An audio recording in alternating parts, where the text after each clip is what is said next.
अवधूत चिंतन श्री गुरुदेव दत्त. श्री स्वामी समर्थ. जय जय स्वामी समर्थ. नमस्कार स्वामी भक्त हो. तुमचं आपल्या महाराजांच्या भक्तिमार्ग एक मार्ग स्वामी सेवेचा ह्या यूट्यूब चॅनलवर मनापासून स्वागत. भक्तांनो, आज आपण एका ताईंचा अनुभव पाहणार आहोत.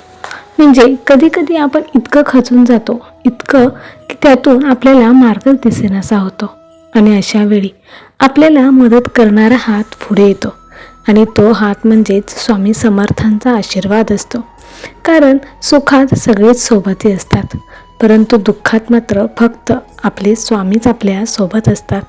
स्वामींचं हे असंच आहे. स्वामी म्हणतात ना की भिवू नकोस, मी तुझ्या पाठीशी आहे. म्हणजे स्वामी प्रत्यक्षरित्या कधीच समोर येत नाहीत, पण त्यांनी अप्रत्यक्षरित्या केलेली मदत हीच स्वामींचा खरा आशीर्वाद असतो. म्हणजे तो त्यांच्या कृपेचाच भाग असतो. आपल्याला फक्त स्वामी कोणाच्या रूपात आलेत आणि कशी मदत करून गेलेत हे फक्त ओळखायला यायला हवे. श्री स्वामी समर्थ. तर असाच हे ताईंचा अनुभव आहे. चला तर मग ताईंच्या अनुभवाला सुरुवात करूयात. तत्पूर्वी तुम्ही जर आपल्या भक्तिमार्ग एक मार्ग स्वामी सेवेचा ह्या यूट्यूब चॅनलवर नवीन असाल तर आत्ताच सबस्क्राईब करून स्वामी भक्तांना जॉईन व्हा. स्वामी भक्तांना स्वामी भक्त जोडूया आणि प्रत्येक कुटुंब स्वामीमय करूया. श्री स्वामी समर्थ. जय जय स्वामी समर्थ. तर हे ताई सांगतात की त्या पुण्यामध्ये राहतात. ताई सांगतात की त्यांचं नाव पूजा जोशी आहे आणि त्या पुण्यामधल्या रहिवासी आहेत. त्यांचे सासू सासरे गावी असतात. ताई म्हणतात की त्यांचे मिस्टर आणि 2 मुलं असे चौघच आम्ही पुण्यामध्ये राहतो. मिस्टर जॉबला जातात. मीही सुरुवातीला जॉबला जात होते, मात्र आता मुलं लहान असल्यामुळे मला जॉब करणं होत नाही. मी आता साधी गृहिणीच आहे. मुलांचं पाहणं, घर सांभाळणं हेच आता माझ्याकडून म्हणजे हेच मी एवढंच करते फक्त. तर ताई सांगतात की अगोदर म्हणजे 4-5 वर्षांपूर्वी आलेला ताईंना अनुभव आहे. तर ताई आपल्याला सांगत आहेत. ताई म्हणतात की 4-5 वर्षापूर्वी मी जॉबला जात होते. माझे मिस्टरही जॉबला जात होतात. आम्ही दोघंही सकाळचं आवरून जॉबला जायचो. लग्नानंतर 1-2 वर्ष मी जॉब केला आणि तेव्हा माझी खूपच ओढाताण व्हायची. घरचं आवरायचं, जॉबला जायचं, परत संध्याकाळी यायचं. मात्र आता माझं शिक्षण चांगलं असल्यामुळे मला घरी बसणं योग्य वाटत नव्हतं आणि तेवढंच संसाराला हातभार होईल असं मला वाटलं. म्हणून मीही जॉब करण्याचा निर्णय घेतला. आम्ही दोघंही जॉबला जायचो. आणि काय झालं, मी जॉबवरून येताना दररोज स्वामी समर्थांच्या केंद्रात जायची. कारण म्हणजे मी जेथे बसचं स्टँड होतं, जिथे मी बसमधून उतरायचे ना, तिथेच स्वामींचं एक केंद्र होतं. दररोज कामावरून आलो, सुटलो की मग तिथे उतरले की मला रोज ते स्वामींचा नामजपाचा आवाज यायचा. तिथे अनेक भक्त असायचे. सगळं माझ्या कानामध्ये घंटा वगैरे वाजायच्या, म्हणून माझे पाय आपोआपच स्वामींकडे वळले जायचे. ते केंद्रामध्ये तर मी दररोजच जाऊ लागले होते. तिथे जाऊन मला स्वामींची सवय झाली होती. तिथे प्रत्येक भक्त काही ना काही त्यांचा अनुभव सांगायचा. ते अनुभव ऐकून मलाही वाटायचं की खरंच स्वामी म्हणजे किती मोठे महान असं म्हणजे काहीतरी आहे असं मला नेहमी वाटायचं. परंतु माझे ते जो विचार करण्याची माझी जी लेवल होती ती तिथपर्यंतच होती. तिथून पुढे मला कधी असं वाटलं नाही की स्वामींची आपणही सेवा करावी किंवा स्वामींची मूर्ती घ्यावी, आपल्या घरामध्ये त्याला विराजमान करावं असं मला कधी काही वाटलंच नाही. आणि मीही त्यावरती म्हणजे फारसं जास्त काही विचारही केला नाही.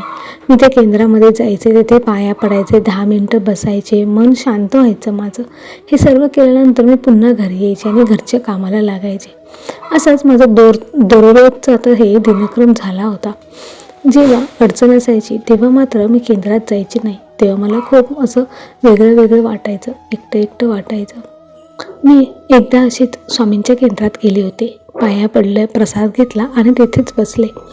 आणि तिथे शेजारी माझ्या एक ताई बसल्या होत्या. त्या मला त्यांचा अनुभव सांगू लागल्या.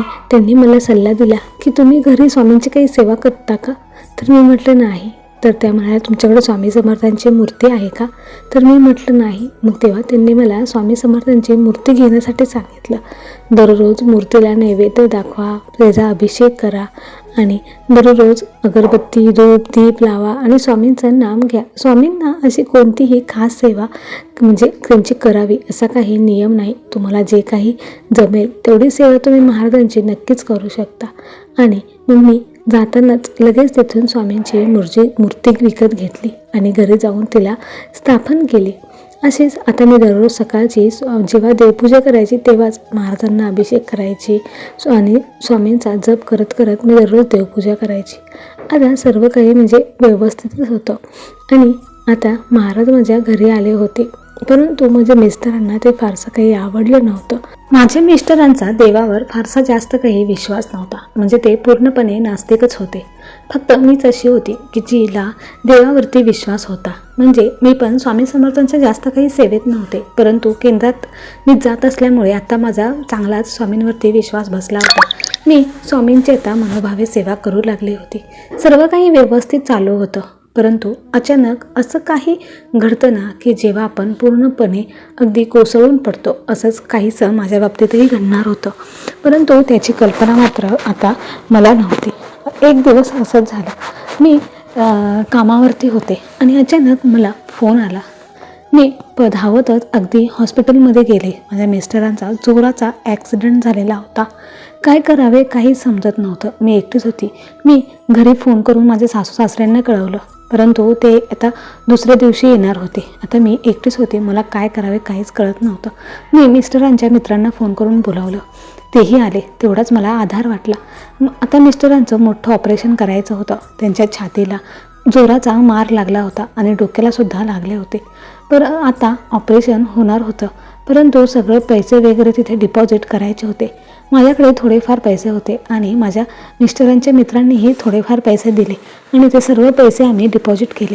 डॉक्टरांनी माझ्या मिस्टरांची काहीच गॅरंटी दिलेली नव्हती. ते म्हटले की ऑपरेशन आम्ही करतो, परंतु पेशंट वाचेल की नाही हे आम्हाला माहीत नाही. आता डॉक्टरांनी ऑपरेशनला सुरुवात केली. मी माझ्या मिस्टरांच्या मित्रांना तेथेच थांबवले आणि मी घरी आली. आता मिस्टरांचं ऑपरेशन होतं, मी तिथं थांबणं गरजेचं होतं. मात्र मला केंद्रात जायचं होतं म्हणून मी आले. स्वामींच्या केंद्रात गेले, स्वामींना विनवणी केली आणि तशीच मी घरी गेले आणि महाराजांना सर्वात पहिल्यांदा अभिषेक घातला आणि महाराजांचा नामस्मरण करायला सुरुवात केली. मी किती वेळ नामस्मरण करत होते मलाच माहीत नव्हतं. मी म्हटलं की महाराज, तुम्ही माझ्या घरी आलात आणि हे असं काही घडलं. महाराज, माझ्या मिस्टरांनी तुमच्यावरती कधीच विश्वास ठेवला नाही, परंतु मी मात्र अगदी मनापासून तुमच्यावरती विश्वास ठेवला, अगदी मनापासून तुमची सेवा केली आणि मी आत्तापर्यंत तुम्हाला कधीच काहीच मागितले नाही. फक्त माझा जो तुमच्यावर विश्वास आहे तो खरा ठरू द्या, त्याला खोटं पाडू नका, असं मी महाराजांना म्हणू लागले आणि अक्षरशः रडू लागले.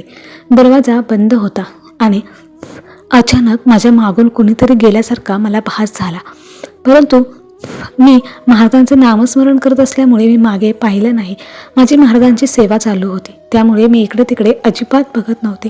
पुन्हा एकदा मला कुणीतरी मागून गेल्याचा भास झाला आणि अक्षरशः मी आता नामस्मरण थांबवलं आणि पूर्ण घरात फिरून पाहिलं की कोणी आहे का घरात. मात्र घरात कोणच नव्हतं, परंतु घरामध्ये अगदी सुगंध दरवळत होता. तो सुगंध चंदनाचा होता, चाफ्याचा होता, पूर्ण अत्तर वगैरे सर्व काही इतका सुगंध सुटलेला की मला काही समजेनाच की मी तर फक्त घरामध्ये अगरबत्ती लावली होती, धूप तर मी लावलंच नव्हतं, परंतु हा धूप, दीप, चंदन, चाफा ह्या सगळ्याचा इतका वास कसा येतोय मला काहीच समजत नव्हतं. मला आता असं वाटायला लागलं की खरंच स्वामी माझ्या पाठीशी उभे आहेत. आणि तितक्यात माझा फोन वाजला. मी धावतच फोन उचलायला गेले. मी फोन उचलला तर माझ्या मिस्टरांच्या मित्राचा फोन होता. त्यांनी सांगितलं की वहिनी लवकर हॉस्पिटलमध्ये या. मी मग महाराजांच्या पाया पडले आणि महाराजांना पुन्हा एकदा म्हटलं की महाराज, माझा तुमच्यावर जो विश्वास आहे ना तो खरा ठरू द्या, तो खोटा पाडू नका, माझ्या नवऱ्याला लवकरात लवकर बरं करा.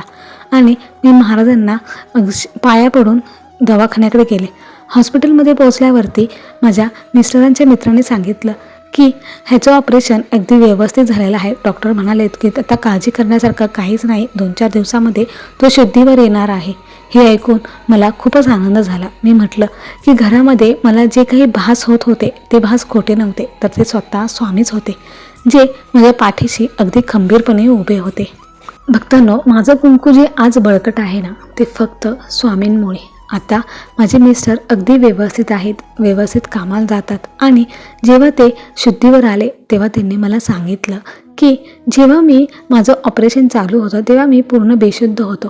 मात्र जेव्हा मला थोडी थोडी शुद्ध यायला लागली तेव्हा मला असं जाणवलं की माझ्या वॉर्डमध्ये कोणीतरी फिरत आहे. आणि तो जे कोणी फिरत होतं ते मात्र मला दिसत नव्हतं, परंतु मला केवळ असं वाटत होतं की कोणीतरी माझ्या आजूबाजूला आहे. आणि ते जेव्हा फिरत होतं तेव्हा मला अगदी सुगंध येत होता, चंदनाचा, चाफ्याचा, धूप दीप असा अगदी तो खूपच सुगंध छान होता. अक्षरशः असं वाटत होतं की स्वतः देव इथे फिरत आहे, जे मला ह्या सर्व परिस्थितीतून बाहेर काढणार आहेत. आणि आत्तापर्यंत मी कधीच देवावर विश्वास ठेवला नाही, परंतु मी ते जे काही मला जाणवलं त्यावरून मला असं म्हणजे मला पूर्णपणे खरं वाटतं की देव आहे म्हणून. माझ्या मिस्टरांचा तेव्हापासून देवावरती अगदी पूर्ण विश्वास बसला आहे. आता मी आणि माझे मिस्टर आम्ही दोघं मिळून स्वामींची अगदी मनापासून सेवा करतो. त्यानंतर आता मला एक मुलगा आणि एक मुलगी अशी 2 मुलं मला झाली. आता मी जॉबवर जात नाही. मिस्टरांचंही जॉबमध्ये प्रमोशन झालं, त्यांना चांगलं पेमेंट मिळायला लागलं. मी आता घर आणि मुलं एवढंच पाहते. हे सर्व काही स्वामींमुळेच आहे आणि स्वामी होते म्हणूनच आज माझा संसार सुखाचा आहे. श्री स्वामी समर्थ. जय जय स्वामी समर्थ.